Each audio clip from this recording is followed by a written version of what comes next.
Hello दोस्तों, आप सभी का हमारे यूट्यूब चैनल पर स्वागत है। आज हम पढ़ेंगे ऊर्जा के स्रोत। हमारा चैप्टर नंबर 6 है, यानी क्लास 10th का चैप्टर नंबर 6 है ऊर्जा के स्रोत। तो आज आप लोग वीडियो को पूरा ज़रूर देखिएगा ताकि आसानी से सभी टॉपिक समझ में आ जाए। अगर इस वीडियो का PDF नोट्स आप लोग को चाहिए तो जल्द से जल्द हमारे टेलीग्राम ग्रुप से जुड़ जाइए। चलिए हम चैप्टर को स्टार्ट करते हैं। हमारा चैप्टर का नाम है ऊर्जा के स्रोत। तो सबसे पहले हम जानेंगे कि ऊर्जा कहते किसको है। ऊर्जा कहते किसको हैं? तो देखिए, ऊर्जा किसे कहते हैं? यानी कार्य करने की क्षमता को ऊर्जा कहते हैं। कार्य करने की क्षमता को ऊर्जा कहते हैं। और ऊर्जा कितने प्रकार के होते हैं? तो देखिए दोस्तों, ऊर्जा जो होते हैं कई प्रकार के होती है। ऊर्जा कई प्रकार की होती है। यांत्रिक ऊर्जा हो गया, रासायनिक ऊर्जा, ऊष्मा ऊर्जा, प्रकाश ऊर्जा, विद्युत ऊर्जा, नाभिकीय ऊर्जा। ये बहुत सारा, नाभिकीय ऊर्जा हो गया, पेशीय ऊर्जा हो गया, पवन ऊर्जा हो गया, सौर ऊर्जा हो गया। यानी ऊर्जा के प्रकार जो है बहुत सारे, ऊर्जा कई प्रकार के होते हैं। तो चलिए देखिए अब क्या है, यानी अब हमारा जो है यहाँ से ऑब्जेक्टिव यानी सब्जेक्टिव क्वेश्चन पूछा जाता है कि ऊर्जा के स्रोत किसे कहते हैं। ऊर्जा के स्रोत किसे कहते हैं? तो आप लोग लगाइएगा कि जहाँ से हम ऊर्जा की प्राप्ति कर सकते हैं, जहाँ से हम ऊर्जा की प्राप्ति कर सकते हैं, जैसे लकड़ी, कोयला, पेट्रोलियम, प्राकृतिक गैस, बहता पानी, यूरेनियम आदि ऊर्जा का स्रोत कहलाता है। ये 2 नंबर में क्वेश्चन पूछा जाता है, तो आप लोग इसको रट लीजिएगा। यानी जहाँ से हम लोग को ऊर्जा की प्राप्ति होती है वही ऊर्जा का स्रोत कहलाता है। जैसे क्या, लकड़ी से ऊर्जा मिलता है, लकड़ी क्या ऊर्जा का स्रोत है। कोयला भी जलता है, वो जलने पर ऊष्मा देता है, वो भी क्या ऊर्जा का स्रोत है। पेट्रोलियम से भी ऊर्जा मिलता है, वो भी क्या ऊर्जा स्रोत है। प्राकृतिक गैस भी क्या ऊर्जा स्रोत है। तो चलिए अब देखते हैं ईंधन किसे कहते हैं। यानी वैसे पदार्थ जो दहन पर ऊष्मा उत्पन्न करते हैं, वैसे पदार्थ जो दहन पर ऊष्मा उत्पन्न करते हैं ईंधन कहलाते हैं। यानी वैसे पदार्थ जो दहन पर क्या ऊष्मा उत्पन्न करते हैं उसे क्या कहते हैं? ईंधन कहते हैं। तो चलिए अब देखते हैं ईंधन का गुण क्या है, एक अच्छा ईंधन का गुण क्या है। तो देखिए दोस्तों, एक अच्छा ईंधन का गुण क्या है। तो क्वेश्चन जो है बहुत ही ज़्यादा इंपॉर्टेंट क्वेश्चन है। इस क्वेश्चन को आप लोग रट लीजिएगा, रटने की जरूरत ही नहीं है, बस आप लोग आसानी से समझिए इसको। एक अच्छा ईंधन का गुण क्या है? तो एक अच्छे ईंधन की गुण क्या है? निम्नलिखित है। जो आसानी से क्या हो जाए, उपलब्ध हो जाए, जो सबसे सस्ता हो, जो अधिक धुआं उत्पन्न न करे, जिसका भंडारण और परिवहन क्या आसान हो, जो जलने पर अधिक ऊष्मा दे और जिसके जलने से कोई विषैला धुआं उत्पन्न ना हो, वो क्या कहलाता है? अच्छा ईंधन कहलाता है। तो आप सभी लोग को याद हो गया होगा कि जो आसानी से उपलब्ध होता हो, जो सस्ता हो, जो अधिक धुआं उत्पन्न ना करे, जिसका भंडारण और परिवहन आसान हो, जो जलने पर अधिक ऊष्मा दे और जिसके जलने से कोई विषैला धुआं उत्पन्न ना हो, क्या कहलाता है? अच्छा ईंधन कहलाता है। चलिए अगला हम देखते हैं। अब देखते हैं ऊर्जा के 2 स्रोत होते हैं। एक होता है परंपरागत स्रोत, दूसरा होता है गैर परंपरागत स्रोत। तो चलते हैं तो ऊर्जा के परंपरागत स्रोत हम पढ़ते हैं। तो देखिए ऊर्जा का परंपरागत स्रोत क्या, तो ऊर्जा का जो परंपरागत स्रोत है, तो सबसे पहले उसमें हम क्या पढ़ते हैं? जीवाश्म ईंधन पढ़ते हैं। क्या पढ़ते हैं? जीवाश्म ईंधन किसे कहते हैं। तो ऊर्जा के परंपरागत स्रोत पहले जान लेते हैं कहते किसको कहते हैं। देखिए दोस्तों, ऊर्जा के परंपरागत स्रोत जो हैं आसानी से क्या हो, एक बार समाप्त होने के बाद दोबारा जल्दी उसका निर्माण नहीं होता है। आसान भाषा में समझेंगे तो उसे हम क्या कहते हैं? ऊर्जा के परंपरागत स्रोत कहते हैं।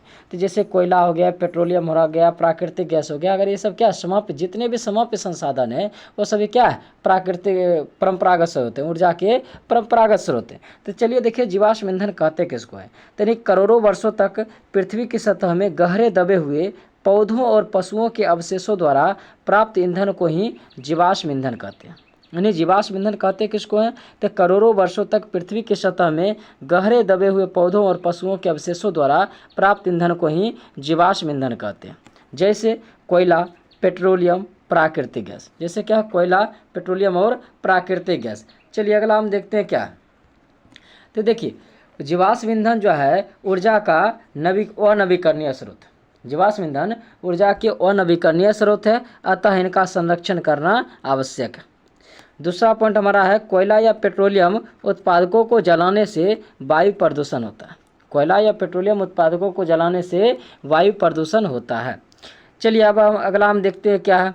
अगला हमारा महत्वपूर्ण पॉइंट है कि कार्बन, नाइट्रोजन और सल्फर के ऑक्साइड जो जीवाश्म ईंधन के जलने पर विमुक्त होते हैं अम्लीय ऑक्साइड कहलाते हैं। अम्लीय ऑक्साइड के कारण ही क्या, अम्लीय वर्षा होती है जो हमारे पानी और भूमि संपत्ति को प्रभावित करती है। यानी जो कार्बन है, नाइट्रोजन, सल्फर का ऑक्साइड जो है कहाँ से प्राप्त होता है? जीवाश्म ईंधन को जलाते तो उससे। तो जो जलने पर जो निर्मुक्त होते हैं ये अम्लीय ऑक्साइड बनाते हैं और इन्हीं के कारण क्या होता है, अम्लीय वर्षा होता है, जो हमारे पानी और भूमि की संपत्ति को प्रभावित करते हैं। चलिए अब देख लेते हैं उससे क्या ग्रीन हाउस प्रभाव क्या है। ग्रीन हाउस प्रभाव क्या है, ये भी हमारा महत्वपूर्ण टॉपिक है। ये 6 नंबर का क्वेश्चन पूछा जाता है, तो आप लोग इस टॉपिक को रट लीजिएगा, ठीक है ना। तो चलिए देखिए ग्रीन हाउस प्रभाव है क्या। तो ग्रीन हाउस प्रभाव हमारे पृथ्वी के वातावरण की एक ऐसी स्थिति है जिसमें पृथ्वी का तापमान अधिक हो जाता है। इसमें सूर्य अस्त होने के बाद भी हमारे वातावरण का तापमान कम नहीं होता है। ऐसा वायु प्रदूषण के अतिरिक्त कार्बन डाइऑक्साइड जैसे गैसों द्वारा होता है। यानी बोला जा रहा है कि ग्रीन हाउस जो हमारे पृथ्वी के वातावरण की एक ऐसी स्थिति है जिसमें पृथ्वी का तापमान क्या होता है, अधिक हो जाता है, और सूर्य के अस्त होने के बाद भी पृथ्वी का तापमान कम नहीं होता है। ऐसा किसके कारण, वायु प्रदूषण के अतिरिक्त कार्बन डाइऑक्साइड जैसे गैसों के द्वारा भी होता है। जीवाश्म ईंधन से निकलने वाली जो गैसें, जीवाश्म ईंधन को जलाने से जो निकलने वाली गैस है वो भी ग्रीन हाउस प्रभाव को उत्पन्न करती है। जो ईंधन पौधों और पशुओं से प्राप्त होते हैं उन्हें क्या, जीव द्रव्यमान कहते हैं। तो चलिए हो गया क्लियर। अब अगला है क्वेश्चन की चारकोल किसे कहते हैं। चारकोल किसे कहते हैं, यानी जब लकड़ी को कम ऑक्सीजन की आवश्यक मात्रा में जलाया जाता है, यानी जब लकड़ी को बहुत ही कम ऑक्सीजन की मात्रा में जलाया जाता है तो लकड़ी से जल और वाष्पशील पदार्थ निकल जाते हैं। लकड़ी से जल और वाष्पशील पदार्थ निकल जाते हैं और शेष जो पदार्थ बचते हैं उसी को चारकोल कहा जाता है। चारकोल जो होता है, याद रखिएगा दोस्तों, चारकोल धुआं रहित और उच्चतर उष्मा देने वाला होता है, यानी उच्चतर उष्मा देने वाला होता है, सॉरी क्या है, उच्चतर उष्मा देने वाला होता है, उच्चतर उष्मा देने वाला होता है। चलिए फिर से देखते हैं, तो चारकोल किसे कहते हैं। तो जब लकड़ी को कम ऑक्सीजन की मात्रा में जलाया जाता है तो लकड़ी से जल और वाष्पशील पदार्थ निकल जाते हैं और जो शेष पदार्थ बचते हैं उसको चारकोल कहते हैं। चारकोल जो होता है धुआं रहित और उच्चतर उष्मा देने वाला होता है, उच्चतर उष्मा देने वाला होता है। चलिए अगला देखिए, आप बायोगैस किसे कहते हैं। तो देखिए दोस्तों, बायोगैस किसे कहते हैं, तो बायोगैस यानी गोबर गैस किसे कहते हैं। तो गोबर, फसल कटने के बाद जो भी अनेक पदार्थ के अवशेष होते हैं, वनस्पति अवशिष्ट और वाहित मल को ऑक्सीजन की अनुपस्थिति में विघटित करने पर बायोगैस या गोबर गैस बनता है। यानी बायोगैस या गोबर गैस किसे कहते हैं, तो गोबर हो गया या फसल कटने के बाद जो भी अपशिष्ट पदार्थ हो गया या कोई भी वनस्पति अपशिष्ट पदार्थ हो गया या घर में जो है छिलका उलका सब्जी उब्जी करता है, सब क्या करते हैं, वाहित मल को ऑक्सीजन की अनुपस्थिति में एक गड्ढे में दबा करके रखते हैं, तो उससे क्या होता है, बायोगैस या गोबर गैस बनता है। तो चलिए अब देखते हैं अगला टॉपिक। अब क्या है कि बायोगैस संयंत्र कैसे तैयार किया जाता है। तो देखिए बायोगैस संयंत्र कैसे तैयार किया जाता है। बायोगैस तैयार करने वाले संयंत्र को ही क्या कहते हैं, बायोगैस संयंत्र कहते हैं। यानी बायोगैस तैयार करने वाले संयंत्र को ही बायोगैस संयंत्र कहते हैं। और यह संयंत्र ईंटों से बना एक गुंबद के रूप का होता है। इस गुंबद में गोबर और पानी का गाढ़ा मिश्रण टंकी में डाला जाता है, जहां यह पहुंचकर ऑक्सीजन की अनुपस्थिति में इसका अनॉक्सी सूक्ष्म जीवाणु, जिन्हें ऑक्सीजन की आवश्यकता नहीं है, गोबर गैस की जटिल यौगिक को विघटित करती है। विघटित प्रक्रिया को पूरा होने में कुछ दिन लगते हैं और तब यह मीथेन, कार्बन डाइऑक्साइड, हाइड्रोजन और हाइड्रोजन सल्फाइड जैसे गैसों को उत्पन्न करते हैं। बायोगैस के पाचित्र के ऊपर गैस टंकी में जमा किया जाता है, जहां से इन्हें पाइपों द्वारा उपयोग में भेजा जाता है। क्योंकि बायोगैस में 75% मेथेन होता है, अतः मेथेन क्या है, एक उत्तम ईंधन है। यह बिना धुएं के जलता है और लकड़ी, चारकोल और कोयला के जलने से बने राख जैसे कोई अवशेष नहीं छोड़ता है। इसमें तपन की उच्च क्षमता होती है। प्रकाश व्यवस्था के लिए भी बायोगैस का उपयोग किया जाता है। बचा हुआ गारा नियमित समय अंतरालों पर हटाया जाता है और इसका उपयोग उत्तम खाद के रूप में किया जाता है। उसके बाद है यह खाद नाइट्रोजन और फास्फोरस से भरपूर होता है। बायो अपशिष्ट और बाहित मल पदार्थ का बड़े पैमाने पर उपयोग ऊर्जा और खाद की आपूर्ति के अतिरिक्त अपशिष्ट निपटान की सुरक्षा और दक्ष विधि देता है। जीव द्रव्यमान बायोगैस यानी ऊर्जा का क्या नवीकरणीय स्रोत है। चलिए अब देखते हैं यानी क्या कि बायोगैस संयंत्र का क्या लाभ है। बायोगैस संयंत्र का क्या लाभ है, तो याद रखिएगा बायोगैस संयंत्र के निम्नलिखित लाभ हैं। बायोगैस संयंत्र क्या सस्ता होता है। बायोगैस संयंत्र सस्ता होता है। बायोगैस आसानी से बनाया जा सकता है। इस संयंत्र को बनाने के लिए आवश्यक साधन गांव में भी क्या उपलब्ध रहते हैं। यानी बायोगैस संयंत्र के लाभ क्या हैं, तो बायोगैस संयंत्र के निम्नलिखित लाभ हैं। बायोगैस संयंत्र सस्ता होता है, बायोगैस आसानी से बनाया जा सकता है। बायोगैस संयंत्र को बनाने के लिए गांव में भी साधन उपलब्ध रहते हैं। चलिए अगला हमारा पॉइंट है, यानी क्वेश्चन है पवन ऊर्जा किसे कहते हैं। यानी 2 नंबर में क्वेश्चन पूछा जाता है, पवन ऊर्जा क्या है। तो याद रखिएगा, पवनों से प्राप्त ऊर्जा को ही पवन ऊर्जा कहा जाता है। पवनों से प्राप्त ऊर्जा को ही पवन ऊर्जा कहा जाता है और यह नवीकरणीय या पुनः पूर्ति योग्य संसाधन है। अगला क्वेश्चन है कि सौर ऊर्जा क्या है। सौर ऊर्जा क्या है, यानी सूर्य से प्राप्त ऊर्जा को ही सौर ऊर्जा कहते हैं। यह नवीकरणीय या पुनः पूर्ति योग्य संसाधन है। सौर ऊर्जा क्या है, यानी सूर्य से प्राप्त ऊर्जा को ही सौर ऊर्जा कहा जाता है और इस सौर ऊर्जा नवीकरणीय या पुनः पूर्ति योग्य संसाधन है, यानी ये समाप्त होने वाला संसाधन नहीं है।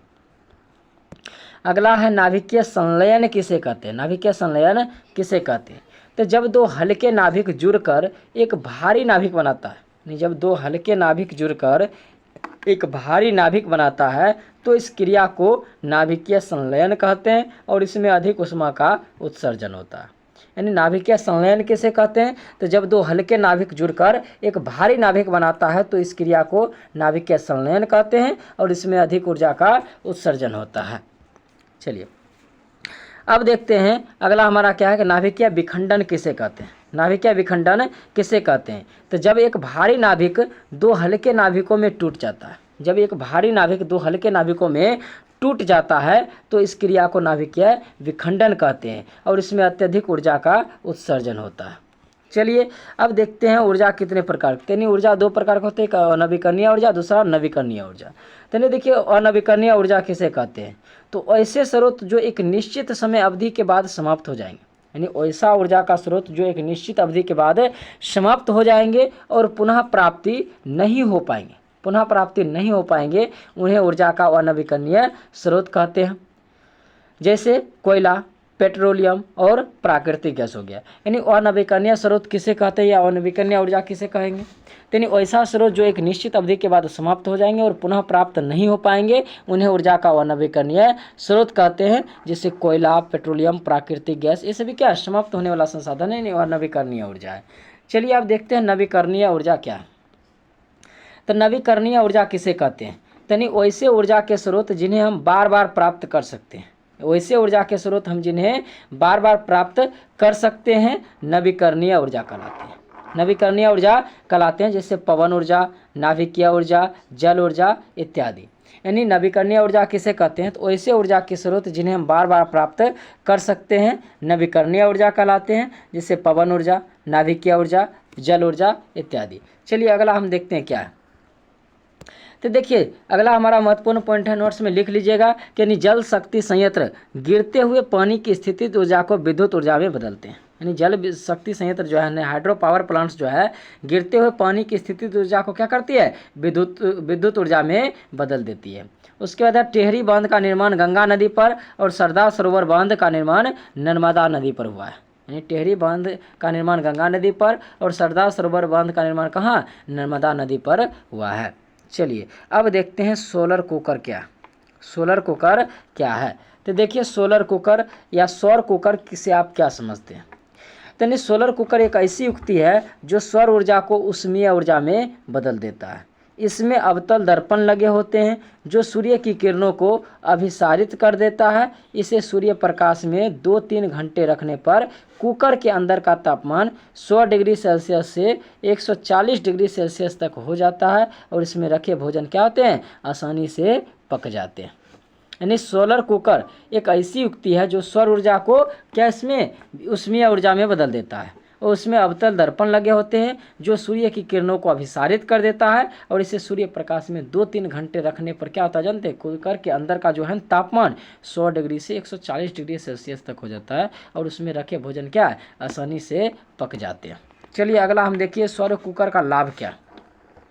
सौर कुकर का लाभ क्या है, तो याद रखिएगा सौर कुकर का निम्नलिखित लाभ है। सौर कुकर सस्ता होता है। सौर कुकर सस्ता होता है। सौर कुकर में हम क्या अनेक बर्तनों में विभिन्न खाद्य पदार्थों को रखकर कुकर के भीतर एक साथ पकाए जा सकते हैं। यानी सौर कुकर में क्या कर सकते हैं, तो बहुत सारे बर्तनों में एक साथ चावल दाल सब कुछ बना सकते हैं, सब्जी बना सकते हैं। अनेक बर्तनों में विभिन्न खाद्य पदार्थों को कुकर के भीतर रखकर एक साथ पकाए जा सकते हैं। ये कुकर ईंधन को क्या करता है, बचाता है। सौर कुकर ईंधन को बचाता है।